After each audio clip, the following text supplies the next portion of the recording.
James for all you psychology lovers. Our topic is all about the theory of the self by William James.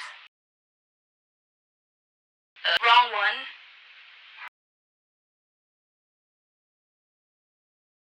This is psychologist William James. He formulated the theory of the self.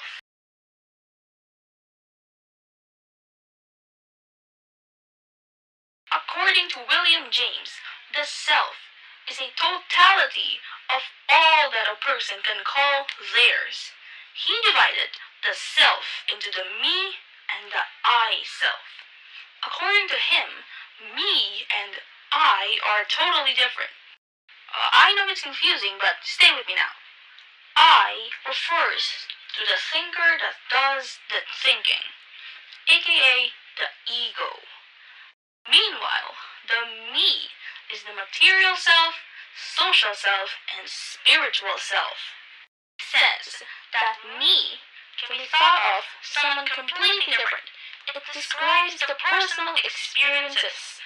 But the I is the self that knows who they really are on the inside and what they have done in life.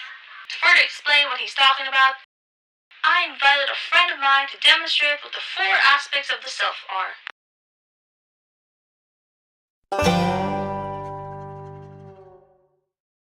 This is my friend. Name and address withheld. They volunteered to be today's test subject.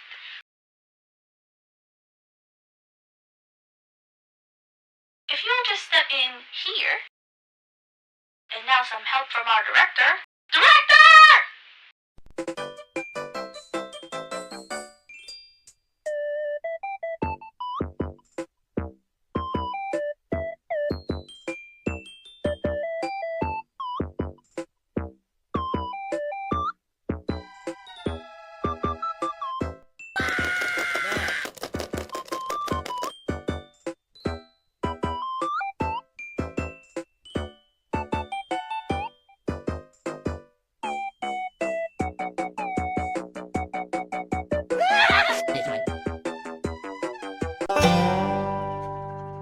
William James split the me self into 3 distinct categories.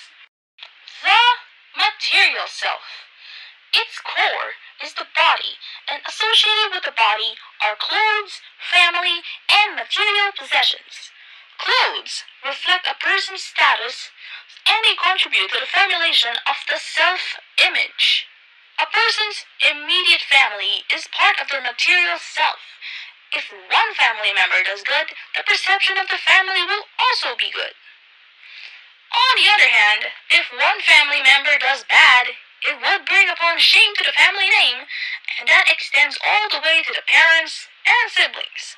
A person's home is also part of the material self, as it is where a person grows and develops.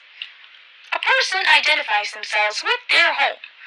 One's memory of home, depending if the memories are good or not so good, awakens the feelings of affection or aversion. Another equally instinctive drive of the material self is to amass wealth and property. These material wealth become part of the empirical self, especially those for which they have labored so hard. Something changes in oneself when hard-earned wealth or property is gone. The social self is who a person is in a social situation. It is how a person presents themselves in public. Every person has an innate desire to get themselves noticed favorably by others. For William James, a person has as many social selves as the number of social situations they're in. For example, a person acts one way when they are with friends, but acts differently when they are with parents. As a student, they behave differently around their teacher than when they are with their classmates. Social selves may be contradictory, depending on how other people view you. Your friend may have a different concept of you compared to how your mother views you. That is their concept of you, not your image of yourself.